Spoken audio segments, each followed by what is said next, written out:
Encendamos el fuego en el altar de nuestros hogares. A continuación, el mensaje de la palabra de Dios con el pastor Juan Daniel Buenaventura. Bienvenidos. Mis amados, muy buenas noches, el Señor les bendiga. Quiero pedirles el favor que me acompañen a orar esta noche. Busquemos la presencia del Señor, busquemos el rostro de Dios y pidámosle que hable al corazón de cada uno de nosotros, al corazón de los que hoy necesitan esta palabra para salvación. Oremos. Padre, tu palabra es poderosa, Señor, y tu palabra es luz, es lumbrera a nuestro camino.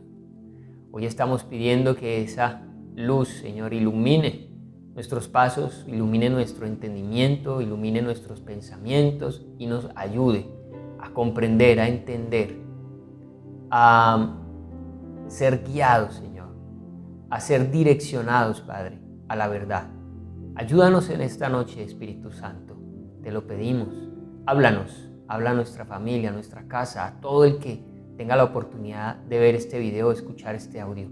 Te lo pedimos en el nombre de Jesús. Amén. Bueno, mis amados, ¿qué tal si vamos al Evangelio de Lucas, capítulo 11, y seguimos nuestro estudio allí?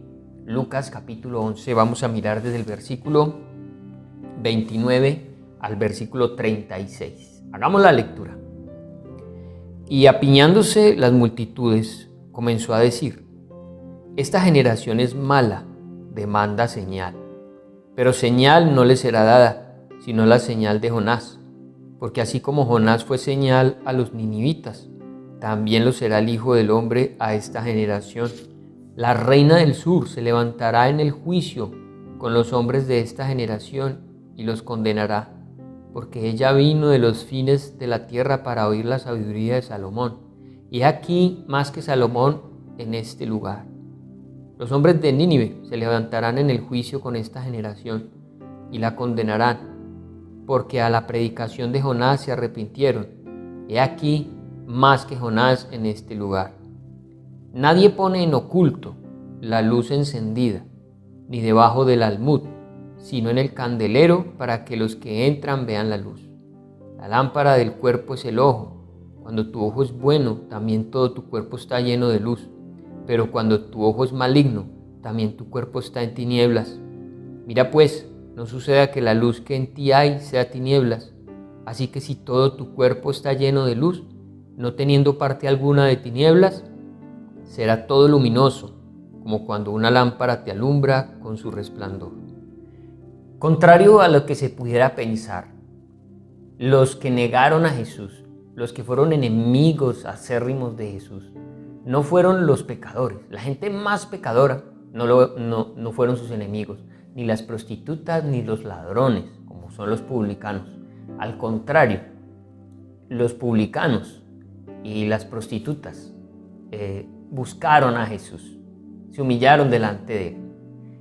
Pero los que lo persiguieron, los que fueron enemigos, los que se negaron a su mensaje, fueron los religiosos de su época, fueron los moralistas, fueron los legalistas. Y Jesús siempre se los advirtió y se los dijo.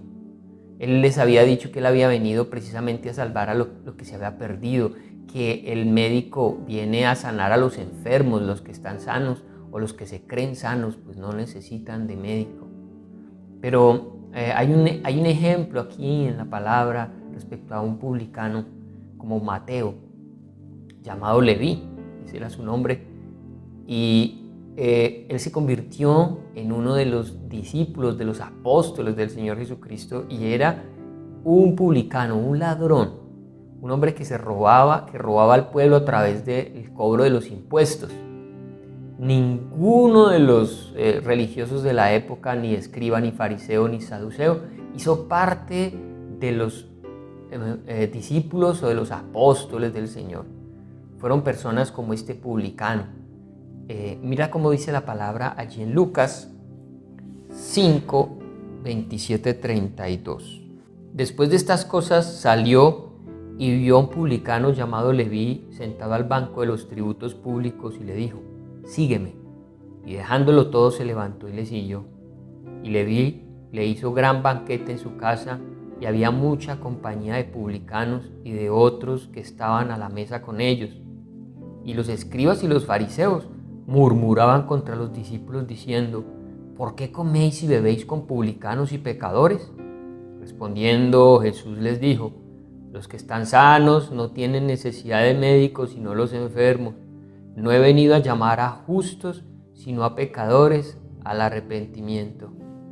Y qué bonito, qué tremendo esto, que el Señor no vino a llamar a justos sino a pecadores al arrepentimiento. Este mensaje va muy especialmente dirigido a los que en este tiempo, a los que por estos días han comenzado a sentirse pecadores, aquellos que se sienten indignos, aquellos que se sienten mal delante de Dios. Es para ellos este mensaje. Dice la palabra que donde sobreabunda el pecado, sobreabunda la gracia. Entonces hemos titulado nuestra enseñanza de esta noche Ceguera Espiritual. Estos hombres de los que les estoy hablando, estos religiosos, legalistas, estos santurrones, no veían la necesidad de arrepentirse de nada. Ellos no se veían a sí mismos como pecadores. Si los llamaban al arrepentimiento, ellos decían: ¿y de qué me voy a arrepentir si yo estoy bien? Por eso, quienes se consideran a sí mismos como justos, estas personas no tienen salvación. No hay forma de salvar a alguien que se considera bueno y que se considera justo. Ellos mismos están cerrando la puerta. Pero qué bendición cuando hay alguien que se mira a sí mismo y se considera pecador, se considera malvado, se considera enemigo de Dios. Mira que el Evangelio está hecho para estas personas. Acompáñame a Lucas 4:18, dice la palabra. El Espíritu del Señor está sobre mí, por cuanto me ha ungido para dar buenas nuevas a los pobres. Me ha enviado a sanar a los quebrantados de corazón, a pregonar libertad a los cautivos y vista a los ciegos, a poner en libertad a los oprimidos, a predicar el año agradable del Señor. Así que miren para quién está diseñado el Evangelio: para los oprimidos, para los ciegos, para los que están encarcelados, para los cautivos, para los enfermos, los quebrantados de corazón. Para ellos es el Evangelio. Si tú te consideras de alguna de estas, con alguna de estas características, esto es para ti. ¿Para quién más es el Evangelio? Para aquellos que dicen: pero es que yo por más que quiero hacer el bien no lo logro. Yo quisiera cambiar, yo quisiera ser diferente. Esto también lo decía el apóstol Pablo allí en Romanos 7:18. Y yo sé que en mí, esto es en mi carne, no mora el bien, porque el querer el bien está en mí, pero no el hacerlo. Y también vemos en Efesios 2:1, dice la palabra: y Él os dio vida a vosotros cuando estabais muertos en vuestros delitos y pecados. Así es. Entonces el Evangelio es para aquellos que necesitan un Salvador, para aquellos que saben que no tienen cómo justificarse, aquellos que saben que si el día de mañana el Señor los llama a su presencia, ellos van a ir con vergüenza y van a decir: Señor, yo no tengo nada que presentarte, yo solo la embarré, yo solo pequé. Para esos que hoy están diciendo: yo necesito un Salvador, yo necesito que Cristo me ayude, para ellos es el mensaje, para ellos es el Evangelio. Romanos 3:22-24 dice: la justicia de Dios por medio de la fe en Jesucristo, para todos los que creen en Él, porque no hay diferencia, por cuanto todos pecaron y están destituidos de la gloria de Dios, siendo justificados gratuitamente por su gracia, mediante la redención que es en Cristo Jesús. ¿Y sabes qué se necesita? Mucha humildad para reconocer que necesitamos del Señor, mucha humildad para reconocer que somos pecadores. Estos hombres, estos fariseos, estos religiosos, y como la gente de hoy en día, mucha gente religiosa está tan lejos del Evangelio, no necesitan de Jesús, sienten que todo lo están haciendo bien, sienten que su religión los va a llevar al cielo. Ninguna religión salva. Solamente aquellos que reconocen a Jesús como Salvador irán a la vida eterna. Así que necesitamos ser humildes para reconocer la tremenda necesidad que tenemos del Señor Jesús. Mira cómo lo dice también la palabra aquí en Filipenses 3:9. Y ser hallado en Él, no teniendo mi propia justicia, que es por la ley, sino la que es por la fe de Cristo, la justicia que es en Dios por la fe. Ceguera espiritual. Vamos a mirar cada uno de los versículos de Lucas capítulo 11, allí es del versículo 29, y vamos a darnos cuenta que, o más bien, mira, habrá algo, una condición peor que ser pecador para ser salvo. Habrá algo peor que ser pecador para ser salvo, y sí lo hay. Se llama ceguera espiritual, porque el pecado tiene solución en Cristo, pero la persona que es ciega espiritualmente y que no admite que es pecadora y que no admite que necesita a Cristo, para esa persona no hay salvación, no hay ningún recurso, no existe. Entonces es el peor estado en el cual una persona puede estar, en la ceguera espiritual, como estaban estos fariseos, saduceos, religiosos de la época de Jesús. Acompáñame. Lucas 11:29. Y apiñándose las multitudes comenzó a decir: esta generación es mala, demanda señal, pero señal no le será dada, sino la señal de Jonás.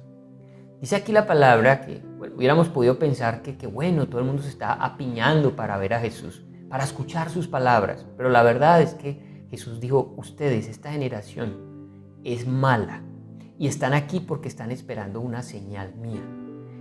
¿Qué sabía Jesús? Jesús para ese momento había hecho cantidad de milagros, lo hemos hablado aquí. Cuando hemos hecho nuestro estudio del Evangelio de Lucas, hemos visto que resucitó muertos, liberó endemoniados, sanó los enfermos, hizo cantidad de cosas, controló el viento, controló el mar, caminó sobre el agua. Y para estas personas no es suficiente y necesitan una señal, una nueva señal. Mira, cuando una persona es ciega espiritualmente, no le vale ninguna señal, ninguna evidencia. Cuando una persona está endurecida, tiene su corazón endurecido, puede haber el milagro más extraordinario y no va a creer. Y Jesús les dijo: miren, ustedes son malos y por más señales que yo haga, ustedes ya no van a creer. Una señal que se dio hace tiempo, les dijo el Señor, fue la de Jonás. Y Jonás, la señal era el mismo Jonás. El mismo Jonás fue señal para las personas de Nínive. Y Jesús está diciendo: si no les basta conmigo, yo soy la más grande señal. Si no les basta conmigo, no les basta con nada. Y es verdad, a las personas que no les basta Jesús, no les basta nada. Puede haber el milagro más impresionante. No van a creer. Así que, hablando de Jonás, el Señor lo envió a predicar a una ciudad llamada Nínive, una ciudad que había sido la capital de un imperio enemigo de Israel. Seguramente Jonás vio cuántas veces los de Nínive entraron, atacaron, mataron gente, seguramente familiares de Jonás. Y el Señor lo envía a predicarles que se arrepientan de su pecado. Y ustedes conocen, los que conocen la historia, Jonás no quiso ir, se montó en un barco y viajó a Tarsis, aproximadamente a 6.000 kilómetros de distancia, 6.000 kilómetros, lo más lejos que se podía ir, con tal de no ir a predicar a Nínive. Y el Señor permite que un pez lo trague, está 3 días en el vientre del pez, y después de ese proceso, él tiene que obedecer, ir a llevar el mensaje a Nínive. Versículo 30, porque así como Jonás fue señal a los ninivitas, también lo será el Hijo del Hombre a esta generación. La reina del sur se levantará en el juicio con los hombres de esta generación y los condenará, porque ella vino de los fines de la tierra para oír la sabiduría de Salomón, y aquí más que Salomón en este lugar. Entonces el Señor les está diciendo: Jonás fue a predicarle a una nación idólatra, de algo que se mofaban estos fariseos, saduceos, religiosos, escribas. Era que no eran idólatras, que eran religiosos estrictos, que hacían todas las cosas conforme la ley. Y el Señor los compara con un pueblo como Nínive, idólatra malvado, en el otro extremo. Y el Señor les dice: mire, Jonás, un hombre común y corriente, tan común y corriente que hasta desobediente, hasta un profeta desobediente, fue a Nínive, una ciudad grande que se recorría en 3 días de camino, y predicó diciendo: si ustedes no se arrepienten, en 40 días van a ser destruidos. Y saben, no sabemos qué había en Jonás que impactó tanto a estas personas, pero logró que estas personas se arrepintieran. Algunos dicen que quizás el haber estado dentro del pez durante 3 días generó transformación en su cuerpo, en su piel, seguramente cuando él habló y les contó que Dios le había ordenado ir a predicarles, y él se fue para otro lugar y un pez se lo tragó, y tenía una evidencia en su cuerpo, una señal que los llevó a creer que ese mensaje era verdadero y que se tenían que arrepentir, o si no en 40 días perecerían. Y Jesús les dice: si estos ninivitas perversos y idólatras pudieron creer a Jonás, ¿por qué ustedes no creen al Hijo de Dios? Y luego les dijo: y una mujer, una reina, la reina de Saba, otra mujer también idólatra, adoraba a dioses paganos, viaja desde tan lejos para visitar al rey Salomón y a escuchar la sabiduría de Salomón. Esta mujer fue tan impactada que terminó creyendo en el Dios de la Biblia.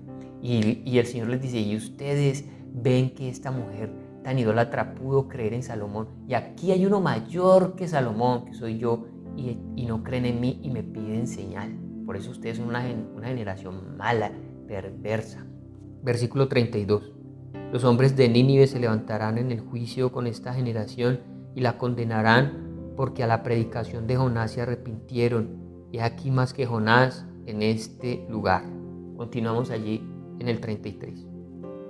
Nadie pone en oculto la luz encendida, ni debajo del almud, sino en el candelero, para que los que entran vean la luz. ¿Qué hace la luz?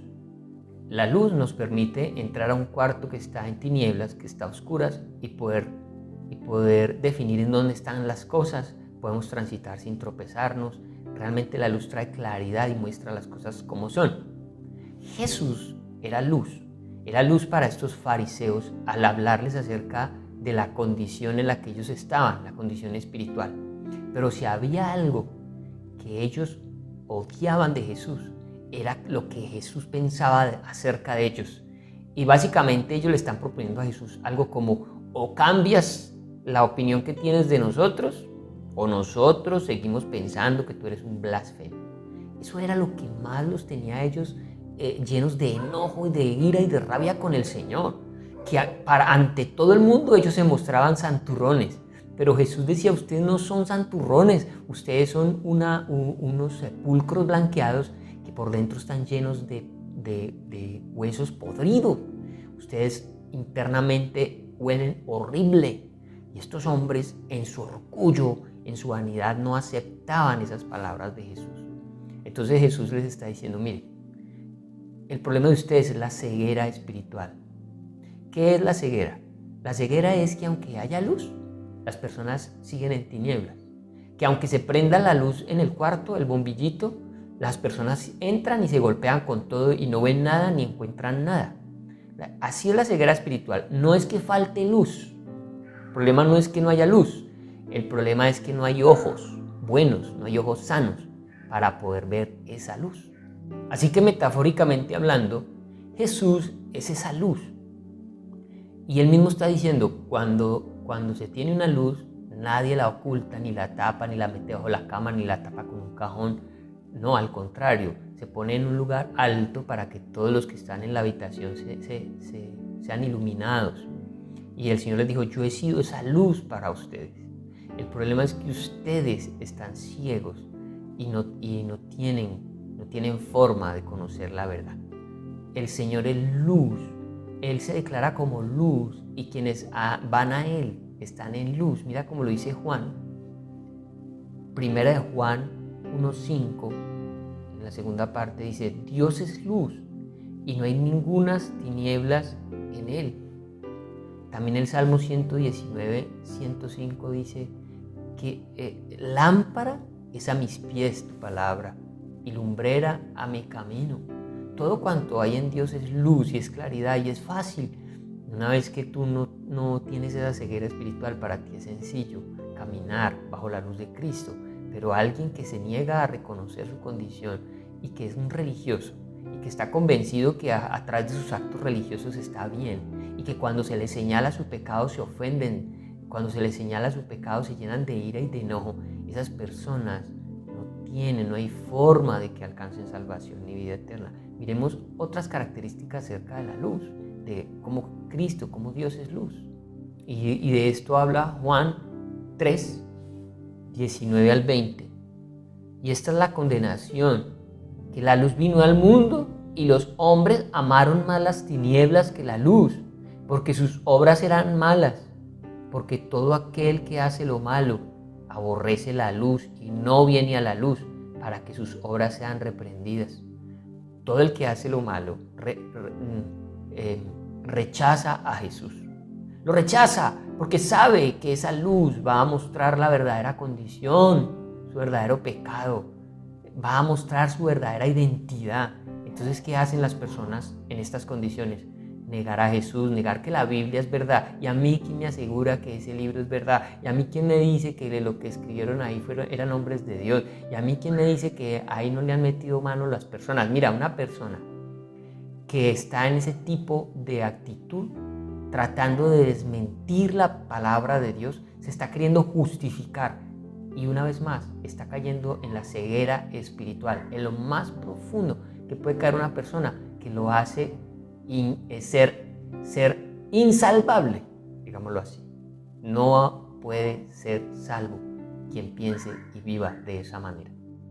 Entonces sigamos aquí en nuestra lectura para que comprendamos esto de la ceguera espiritual y de cómo quien es ciego espiritual es incapaz de reconocer su ceguera. Versículo 34. La lámpara del cuerpo es el ojo. Cuando tu ojo es bueno, también todo tu cuerpo está lleno de luz, pero cuando tu ojo es maligno, también tu cuerpo está en tinieblas. Así que puede haber luz, pero si el ojo es maligno o está malo, no podrá ver la luz. Por lo tanto, habrá tinieblas adentro de esta persona. Exactamente ocurre en lo espiritual. Cristo es la luz, pero quien no sea capaz de ver a Cristo tiene sus ojos espirituales malignos y no puede decir que dentro de él hay luz, pues no es capaz de ver la verdadera luz, no puede creer que dentro de él hay luz, que dentro de él hay bondad, que dentro de él no hay pecado. Está negando la verdad de Dios. Luego dice en el versículo 35, mira pues, no suceda que la luz que en ti hay sea tinieblas. Y de aquí el Señor les advierte a estos. Y ahora algo peor, no vaya a ser que ustedes estando ciegos no lo consideren así. No se consideren gente ciega.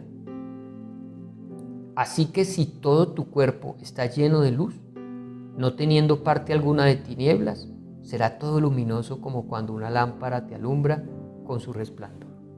Pero si tú estás hoy dándote cuenta de tu condición, si tú estás dándote cuenta que necesitas un Salvador, si tú hoy estás llorando amargamente por tu pecado, si tú hoy has visto tu incapacidad para dejar de pecar y eso te duele y no quieres continuar, mira, esa posición es mejor que la otra, que la de aquella persona que pasan los días y a causa de su pecado está endurecido. ¿Cuántos han alguna vez cogido un martillo o un azadón o un machete y comienzan a deshiervar y se dan cuenta el primer día seguramente que les va a salir una ampolla? Pero si siguen trabajando y trabajando con estas herramientas, al cabo de un tiempo la mano va a estar callosa y van a coger el machete, el azadón, el martillo y no van a sentir ninguna molestia.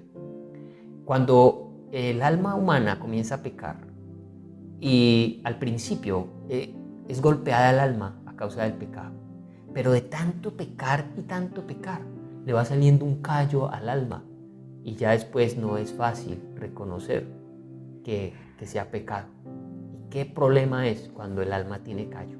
Y así lo habla Romanos 1, 21-22, acerca de ese momento en el que el alma se llenó de callos y ya no puede escuchar ni atender la voz de Dios. Mira cómo dice Romanos 1, 21, 22. Pues habiendo conocido a Dios, no le glorificaron como a Dios ni le dieron gracias, sino que se envanecieron en sus razonamientos y su necio corazón fue entenebrecido. Profesando ser sabios, se hicieron necios. Y están convencidos de que están siendo sabios, pero ante los ojos de Dios y ante la verdad de la palabra de Dios, están haciendo necios. Pero ojo, qué diferencia cuando alguien acepta a Jesús. Pues dice la palabra que ha pasado de las tinieblas a la luz. Mira cómo lo dice la palabra en Lucas 11:36. Así que si todo tu cuerpo está lleno de luz, no teniendo parte alguna de tinieblas, será todo luminoso, como cuando una lámpara te alumbra con su resplandor. Así que convertirse en creyente es tener los ojos espirituales abiertos, comprendiendo todo lo que está pasando a tu alrededor. Para que terminemos, miremos esos textos que hablan acerca de esa condición en la que hay ojos sanos que pueden percibir la luz de Cristo. Comencemos aquí con el Salmo 119, 18 dice: abre mis ojos y miraré las maravillas de tu ley. Dice también 1 de Pedro 2:9: mas vosotros sois linaje escogido, real sacerdocio, nación santa, pueblo adquirido por Dios, para que anunciéis las virtudes de aquel que os llamó de las tinieblas a su luz admirable. 1 de Juan 1, del 5 al 7 dice: este es el mensaje que hemos oído de él y os anunciamos. Dios es luz y no hay ningunas tinieblas en él. Si decimos que tenemos comunión con él y andamos en tinieblas, mentimos y no practicamos la verdad. Pero si andamos en luz, como él está en luz, tenemos comunión unos con otros, y la sangre de Jesucristo su Hijo nos limpia de todo pecado. Efesios 5:8 dice: porque en otro tiempo erais tinieblas, mas ahora sois luz en el Señor. Andad como hijos de luz. Primera de Tesalonicenses 5:5 dice: porque todos vosotros sois hijos de luz e hijos del día, no somos de la noche ni de las tinieblas. Y finalmente Juan 8:12 dice: otra vez Jesús les habló diciendo: yo soy la luz del mundo, el que me sigue no andará en tinieblas, sino que tendrá la luz de la vida. Mi amado, no sé en qué condición está tu alma, no sé qué tan callosa puede estar ya. ¿A causa sabes de qué? Del pecado. Has pecado y has pecado tanto, y se ha endurecido tanto tu alma y tu corazón, que estás convencido que no necesitas de Jesús, que estás convencido que no necesitas de Cristo. Pero mira, si eres de los otros, de los que están viendo su pecado y no se están quedando tranquilos, sino que sienten la angustia en el alma y saben que están en pecado, que están en condenación, por favor, atiende ese llamado y busca a Cristo, busca al Señor.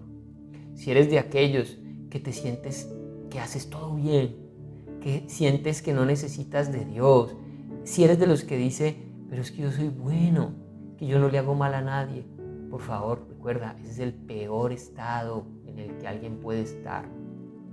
Un fariseo orando consigo mismo, dice la palabra, hablando consigo mismo: Señor, gracias, porque yo no soy como los demás hombres. Se justificaba a sí mismo. Y un publicano, un ladrón, ni siquiera levantaba su rostro y decía: Señor, ten misericordia de mí, que soy un pecador.